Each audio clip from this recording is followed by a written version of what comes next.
Hello everyone, welcome to this talk, Bungee Jumping into Quarkus, blindfolded but happy, in which I will share with you my experiences developing with Quarkus. If you have any questions after this talk finishes and after the Q&A finish, or you want to share your experiences too, you can find me on Mastodon at Delaware_Social, or you can find me on Twitter as Delaware, but you will find me faster on Mastodon, that's true. The first thing I want to do is introduce a bit myself. I have been a free and open source developer my whole career. I have been very lucky on that aspect of my life. And in 2019, I joined Red Hat. I joined the middleware integration team, in which we use Apache Camel mostly to create architectures or to create services, integrations, orchestrations of different services. And I'm a Java developer, I'm a Java champion, and I have been working with Java my whole life. And at some point, I decided to try Quarkus. And some of you may have noticed, and it's true, that Quarkus is mostly led and developed by Red Hat, and I work by Red Hat. And you may think, well, this is just a commercial, technical marketing kind of talk. Well, the truth is Red Hat is very big, and I work for a completely separated and independent department. I'm using Quarkus not because I was forced to for company reasons, but because I thought it was a good idea to use Quarkus. And my experiences here don't reflect any company interest or anything. It's just that I liked what I discovered with Quarkus, and I want to share it with you. And I'm going to share you the goods and the bads. And well, there are more goods than bads. That's why I'm happy using Quarkus. Why I started using Quarkus? As I said, I work for the middleware integration team, and 3 years ago, mostly 3 years ago already, I started this project, Auto.io, and it's a low-code, no-code. You can drag and drop in a Scratch-like way to create the integrations in Apache Camel. You can see the source code being generated on the left. You can see the canvas on the right. And for the backend, the one that generates the source code, that converts the source code to something that the graphical side may interpret and draw in the canvas, we decided to use a Java backend. And at some point, at the beginning, I thought that it made sense to, this is a new project, this looks easy, let's try to use Quarkus because Quarkus looks cool. And they say it's good for serverless, we want this to be serverless. It's cool for being fast and have low footprint, let's try that. And to be honest, I just jumped into Quarkus, completely unaware of anything. I didn't read any documentation. I did as most of us developers do. I see a new framework or library, I like it, I just add it as a dependency and start hitting the keys and see what's happening. And a lot of things happened. So before I started this project, I was mostly working with JDK 8.9. We were migrating to 11, a bit of 11, that's true, in the latest years. But it was regular Java, normal, basic, vanilla Java, Spring. Maybe it was on a very imperative way of working, blocking, synchronous. Usually we just generated a Word file, we deployed it on Tomcat, cross fingers, everything is working. What's serverless? That's a buzzword that doesn't mean anything. So we started Auto, and at that point the Java version that you should, it was still on beta, the JDK 17, but it was closing to being a long-term release. So I started with JDK 17, which is a big jump. I added Quarkus. Quarkus forced me to start doing more reactive code. We also jumped into the Knative deployment because we wanted this to be something that you can deploy in a cluster, in a Kubernetes cluster, be serverless. And we wanted that to be part of the building process, not something that you do afterwards, like, okay, I generate a war and I have to create a Docker image that throws this war somewhere, blah, blah, blah. No, I wanted to be as native as possible and still uses Java and Quarkus. And I know this is Java conference, so this is kind of a silly question, but I think this is interesting. I added this slide for another iteration of this talk. And it was not a Java audience, so I added this. And it's true that Java is not the most used language right now, although it's growing. And there's millions of developers and billions of active JVM for 2024 estimated. But the interesting thing is that we have there Python, C++, C#, Java. And if you compare the energy efficiency of programming languages, you see that, well, Python is one of the most used languages, but it's very on the less efficiency language programs. And it's true, Java is not the most efficient, but it's close to C++, Rust, and then C. But, well, why worry about this? Well, I worry about this because energy efficiency means how much do I pay for my cloud VPS or my cloud CPUs running. The more efficient is my program is, I have to pay less. So obviously I'm interested in this. But what I wanted to say is that this diagram, which shows Java is performing good, pretty good. It's on the right side, on the most efficient languages. This is about the classical vanilla Java. This is not the native Quarkus version of Java. So if you compare the Java, the classic JVM in Quarkus, with different frameworks, this is, I didn't find what legacy framework was this, but we can imagine it's probably one of the most used frameworks in Java. I dare not say any name here, but you can see how Quarkus is much more efficient or uses less energy for the same program. It's especially when you go to the native. It's very, very really the memory footprint and the resources it uses is very, very optimized. How does Quarkus do this? If we are just writing Java code and it's the same code, why is Quarkus so efficient? Well, the thing is, the idea here, the idea here is this is part of what GraalVM uses. GraalVM is another Java virtual machine, and it allows you to optimize a bit your compilation and your build package.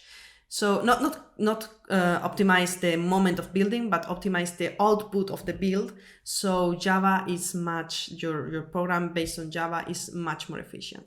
So in the classic way of how a Java build works, is how it's shown on the top. You have your classes .java, you compile them to .class, add them to a zip file which is called .jar because that's how we work, or .war, but it's a zip file in reality with all the Java classes and the metadata info to be able to deploy it. And then you put that in a Java virtual machine, and the Java virtual machine reads all the classes, loads them in the class path, then start doing things like, okay, I have to inject this bin here, this other bin here, I have to populate this, I have to blah, blah, blah. And does a lot of things on startup time before it can really run, which is the last step. And this was good on a desktop type of environment because you don't care if your application takes 30 seconds, 1 minute, even 2 minutes to run. That's fine. And it allows you a lot of flexibility and dynamic configuration and dynamic way of loading. For example, you can add more jar files. After you build your core, you can add more jar files as plugins, and all of them will be on the class path, so you can do magic and say, oh, if this plugin is loaded, then I want the application to do something different. And it's very flexible, but seriously, do we use this in the day-to-day? We don't really use this much or that much, especially when you move to the cloud. And again, in the cloud, you want to be cheap. You don't want machines running for a long time. And if you want serverless, if your application takes 20, 30 seconds to start, That's crazy. You don't want 30 seconds to start a serverless application. You need a serverless application to be fast, to milliseconds. We should be talking about milliseconds, not seconds. Even if you have a very light Java applications that takes 1 second to start and answer, that's still not serverless. It takes 1 second to answer. You cannot have it shut down and then when a request comes, put it up and answer. You need it to be running already, so you are wasting resources. What does Quarkus do? And what does all these ahead of time virtual machines do? Well, you try to package after you do a lot of optimization, like I read all the classes, I build the class path, and then I start searching for things like, here, I need to inject a bin. Which bin is it going to be? This one. I inject it directly. No, I don't wait for runtime to inject the bins. I will do it on build time. So all this searching where each bin goes, it's done on build time.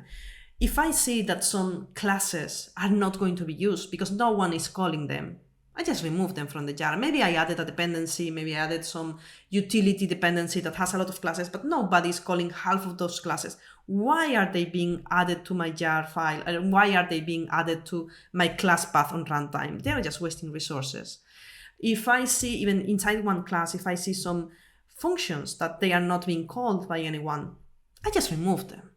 If no one is going to use them, why are they wasting my resources? So the jar generator is much more optimized, and it does a lot more optimizations. I'm not going to mention here because I'm not a Quarkus expert, I'm a Quarkus user, so I prefer not to enter into those details, but seriously, it does a lot of optimizations that way. Everything that can be done on build time is done on build time, which has a disadvantage. You don't have this dynamic magic happening. For example, if you want to the classic, I'm going to load here or inject here all the bins that implement this class, this interface. If you try to add more things to the class path after you build, like I want to load these other class files inside this build, that's not going to happen. You cannot load things dynamically. You cannot do reflection, because if you try to do reflection, if you call a function only by reflection, when you do this build and this searching what is not going to be used, I'm going to remove that function. So reflection is tricky. Quarkus does not allow you to do the reflection, but again, how many times do we use reflection in 90% of our applications or services? And usually there's better ways to do it than reflection. So this is what Quarkus do. Quarkus has a much bigger build time because it's huge. It takes a long time because it checks a lot of things, try to optimize a lot of things, cut and remove a lot of stuff that is not going to be used. But then the startup, we are talking about milliseconds. I mean, seriously, the startup time is amazing. You can move something that takes several seconds to start, and then when you move to Quarkus, it's milliseconds. In Kaoto, we are loading remotely. We have configurations that are loaded remotely, and for example, the kind of pieces or steps you can drag and drop into your workflow to build the workflow, those steps are loaded dynamically based on remote catalogs. And even then, even loading things remotely and having to parse, I think it was close to 500 different files loaded, parsed, and added those steps into memory collection. I think it took less than 300 milliseconds, and seriously, 500 files that are not locally, but you have to download. So it's amazing. The speed and the low footprint that Quarkus has is amazing. I don't want to go back to normal Java anymore. So let's talk about pros and cons a bit. It's incredibly fast. I haven't said this before, right? It's incredibly fast. You cannot believe this. The startup time is amazing. Also, the dependency management is opinionated but very easy, because usually what you do, maybe I should open here another. So when you go to the Quarkus website, I should have loaded this before I start recording, but this is me. You click on Start Coding, and then it shows you a lot of dependencies, Maven dependencies that are already Quarkus prepared. So for example, of course, you have Hibernate. You have Hibernate here. You have things to be able to be reactive. You have many kind of dependencies. And why is it opinionated? Because as you cannot use reflection, as you have to be careful about certain things on how you develop for Quarkus, not all the libraries will work out of the box. Not all the frameworks will work out of the box. But these are the ones that are already prepared for Quarkus. I have used libraries and dependencies that are not for Quarkus, and they work as long as I don't do any weird magic. And the thing is, it's opinionated in the sense that this list of official extensions or dependencies that are added to Quarkus are carefully chosen, so they go with a good set of guidelines on how to create good software using Quarkus. It's reactive. Imperative, you can also do imperative stuff. We will see it later, but it's mostly reactive, which is a very good way of developing. It's very native to Kubernetes. I mean, you can generate automatically and deploy, and with the same Maven Quarkus command, you can deploy things, you can configure it to generate the images. It's very fast. It also contains native compilation. It's not only that you can generate a JVM that runs on GraalVM. You can generate a jar that runs on GraalVM that is very optimized and everything, but it also has this option to compile to native, like you will compile a C or C++ application. So you don't need any JVM. It's even faster. It's much faster, but it's true that usually Java virtual machines have optimization. So if you want to run something for a long time, like weeks or months, that application is not going to stop. It's not serverless. It's just going to run for a very long time. Sometimes you have to check. Sometimes the native in the long run is not as optimized as the JVM version, but still, especially if you want serverless, the native version is very fast. Then you can do live coding. There is a Maven Quarkus .dev in which you can, your service will be running, and then you can keep developing, and it will hot plug your changes on the running application, which means that you can also develop faster. You can see on real-time changes, which, you can always do this kind of with normal Java development, because you can stop and start, but if it takes several seconds to stop and start, you're losing time. It's not much time, but you're losing time when you assume all the time developing that you have to wait. Then you have things like, as I said, very good design patterns on how you should implement things. You're not enforced. You can do crazy stuff here. You can do chaotic stuff, but it tries to teach you how to use them, and they make sense. Stupid things like if you're developing a HTTP endpoint, you should have services that run the code and run what the endpoint is going to do, and then you have the endpoints calling those services. So you have separated the logic between the end of the endpoint and the parameters from what is really happening on the service. Stupid thing. You are not forced to use those design patterns, but if you do them, if you use them, then you will have a much easier time. And then 1 year ago, there was no possibility to debug in native mode, but now you can also debug in native mode, meaning if you do the compilation in native mode and you are running not inside a Java virtual machine, but as a normal application in native mode, and you have your IDE open, you can also debug and see step by step, line by line, what you are doing, what the native application is doing, and debug, which is nice because sometimes the native mode had bugs because you build it badly, you mess up with the build, but let's see. So the native mode has issues that you don't see on the Quarkus.dev. And the cons, well, it's a fancy state of the art, which means sometimes it happened to me.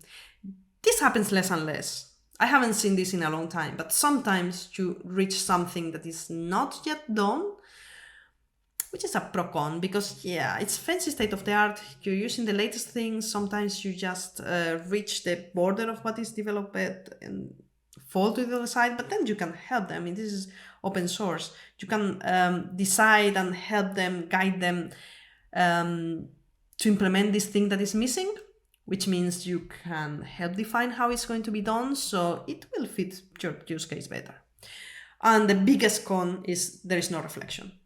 You can inject pins, you can do a lot of things, but there is no reflection, which I'm pretty sure most Java developers have never in their life used reflection directly. Maybe they use it in some libraries. I'm pretty sure Hibernate uses reflection, but well, you have the Quarkus version of Hibernate, so you don't have to worry about that.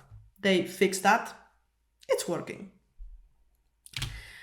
And now, one big thing, Quarkus just released the version 3.0. Was released in ending April, but this is pretty new still. And it contains many things. It's not only that they have, it's better, faster, optimized, blah, blah, blah, of course, as each version, but it has some interesting stuff, like the packed contract-based testing capacity. Or capability. This is interesting because they added a packed for testing. I don't know if you know what packed is and how this works. Holly has a very nice talk about this on Quarkus Insights, which is a YouTube channel. And it's just when you have different microservices, sometimes when you do the end-to-end tests,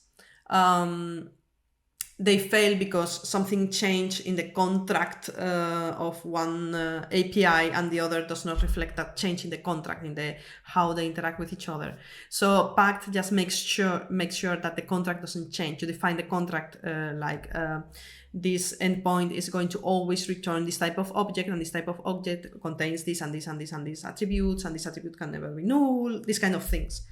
And so if you modify the API, that packed contract test will fail and will notify you, hey, this is failing. You have to make sure the rest of the microservices reflect that change, because if not, they're going to be broken.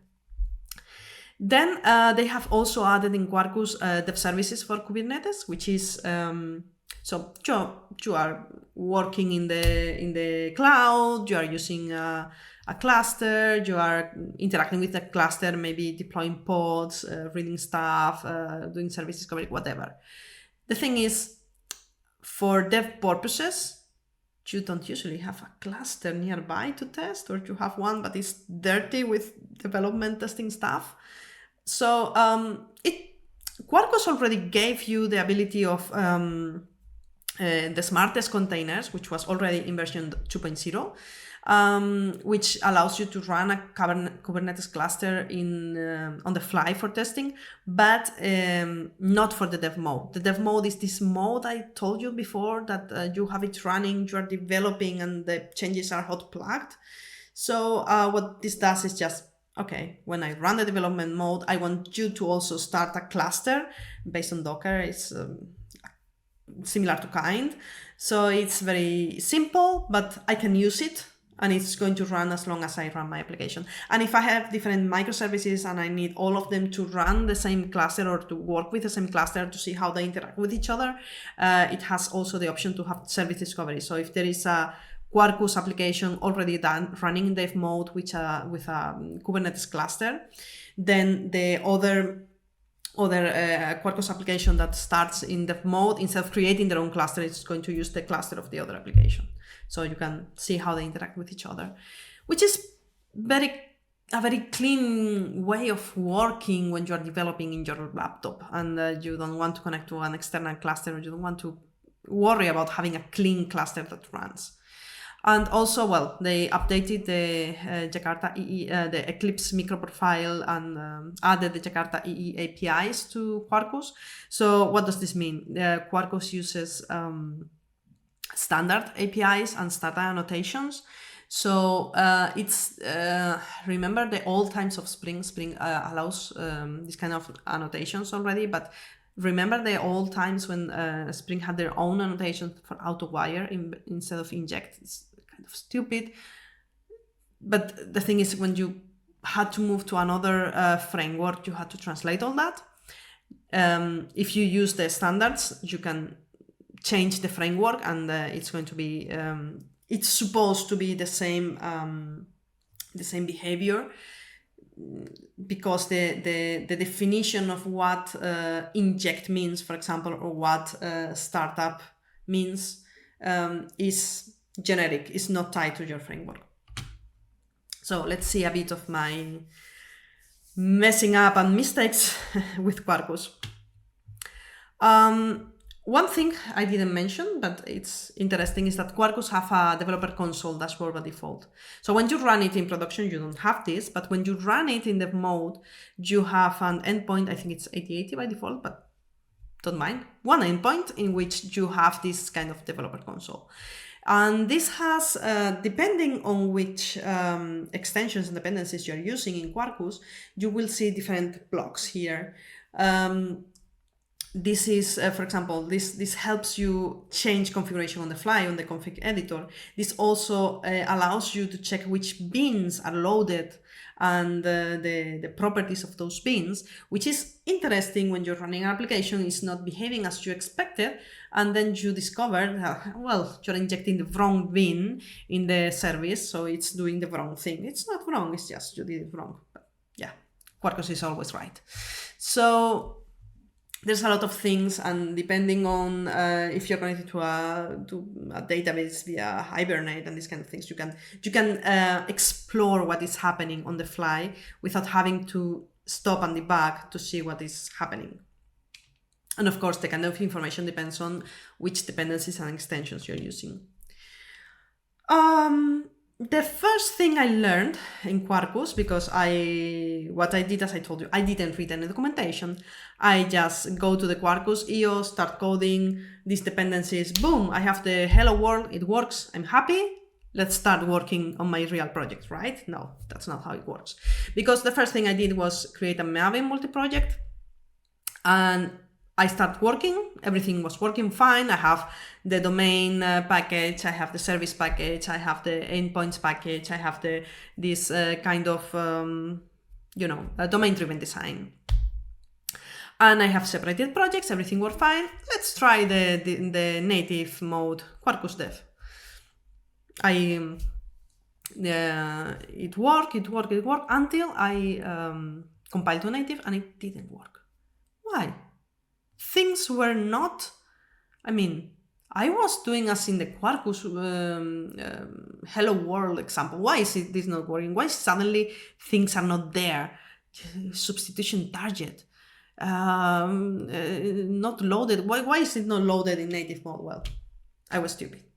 Remember when I told you that on build time, Quarkus does a lot of optimization and removes all the classes and functions that you are not directly calling, explicitly calling? Well, if you have a multi-Maven project and you define here classes that are going to be used on this other project, but no one used them on this project, when you compile to native here, all those classes are removed. So by the time you reach here, those classes don't exist. Well, no problem. The problem is you don't compile native here. This is the domain package. Why are you packaging in native? You go to the last one, the one that generates the jar, the war, the whatever, and that is where you do the native compilation, and that's where Quarkus does all the trimming and all the cleanup. Makes sense? But until you hit this wall, you don't realize this makes sense. Don't be me, please. So everything was working fine. I was doing the native building only at the end, and I started injecting things. And then some of the beans injected worked, some of the beans injected didn't work. Why? Because for some reason, the native compilation at the end was not reading all the beans in all the projects and injecting in all the projects. It was only doing it in the end. Why was it doing it only in kind of ignoring all the injections before the last project? Why? Because, well, it didn't realize there were injections on beans in the previous projects. Oh, this is a problem because, hey, what problem? You just add a Yandex index, which will map and index all and list all the beans available in all your projects. So when it reaches the last one and it does the native build, it has a list of all the beans, a list of everyone that wants things injected, and it works. That's it. Then we have things like, I was talking about injecting things. Quarkus have a Arc, which is a CDI that works very nice with Quarkus, and it has all the Jakarta EE and microprofile annotation. So it's pretty standard. You have the pre-destroy, post-construct, inject, application scope, singleton, all these kind of annotations. Nice and easy. Sometimes, well, you can also, you don't need to have a getter and a setter for each, a setter for each inject. You can inject several beans on the same one. And notice that this is resolved on build time. So you remember when other frameworks, you run something and then on runtime it says, I can't find this bean, or I have more than one bean, I don't know which one to use. Well, Quarkus does this, but on build time. And note the startup. That also means, hey, maybe no one is calling this this bean yet, but when we do the startup of the application, please create it already, because let's warm it up while other things are happening.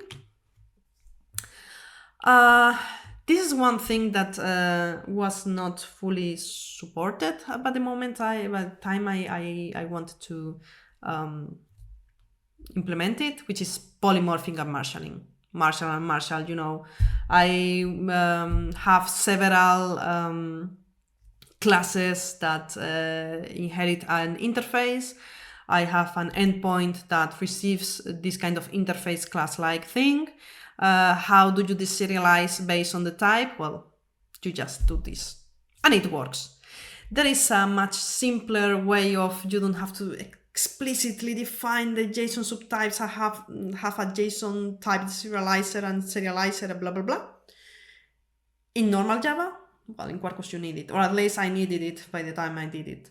Note the register for reflection. What does this mean? This means, this is kind of a side note to Quarkus.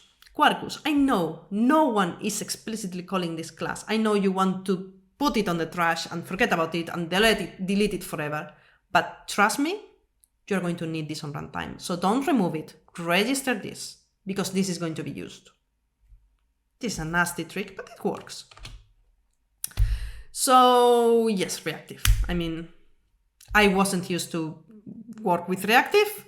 I messed a lot because everything is reactive, which means I have a REST API, and I want to, I have a big main thread in which all the requests come, something gets done, and then I have a response. If I have a big processing here, it gets blocked. Or if I start doing things asynchronously, it starts doing things wrong. So make sure you know you're reactive before you start doing things. What if my endpoint returns a slow response? I'm blocking the main thread because it's a main thread that takes the query, the request, does things, and what if it's a slow response? Or even worse, a stream. I wanted to stream a log, which means I wanted to have a connection that never finishes unless the customer, the client, closes it. So What do I do? Easy. I just tell blocking. I don't know if you see the annotation blocking. It's there.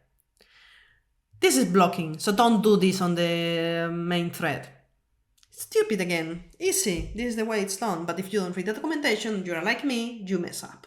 So please read the documentation. Tests. You can run tests in native mode or in JVM mode.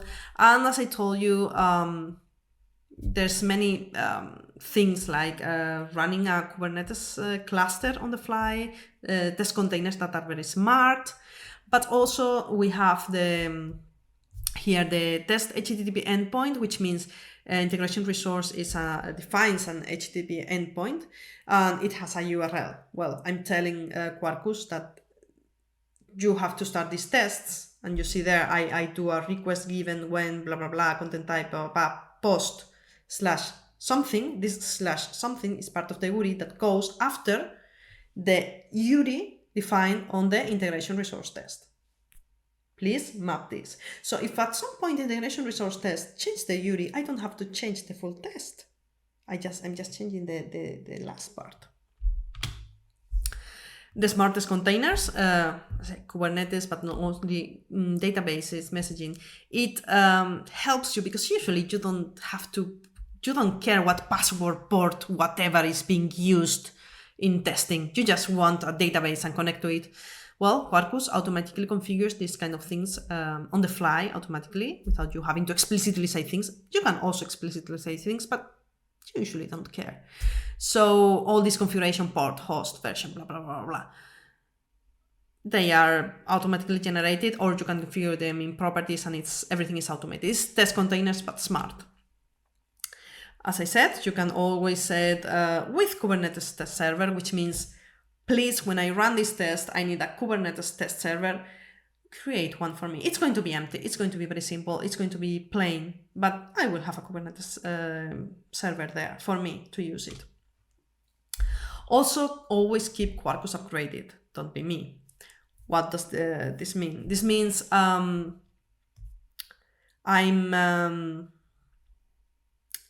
this is something that I found. There was something that was not a bug, not yet finished development, blah blah. As you can see, the response was pretty fast. This was on Zulip, the open chat of Quarkus, and they answer and fix it very quickly. And they say, "Hey, do you mind if we wait for the major version or something like that?" I say, "Don't worry, of course."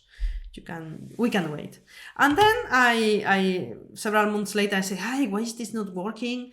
I kind of remember we fixed this, but this is not working. Why is this not working?" Well, because obviously I forgot to update. And updating is pretty stupid because usually all the dependencies of Quarkus, the libraries, the dependencies I showed you in the quarkus.io start coding, the list of dependencies, most of them use the same version. So if they go with the Quarkus version. If you have your Maven POM well configured, you just have to change the version and it gets updated. And usually it's very well backwards compatible, so you don't have to worry about that. And this is it. I don't know if you have any questions or anything. You can ask now, or you can try to reach me later. I'm open. And remember, I'm not a Quarkus expert. So if you ask me specifics and details about Quarkus internals, I may not know the answer, or better yet, I may have the wrong answer, but I'm happy to share my experience and more details about what I have been doing. Thank you.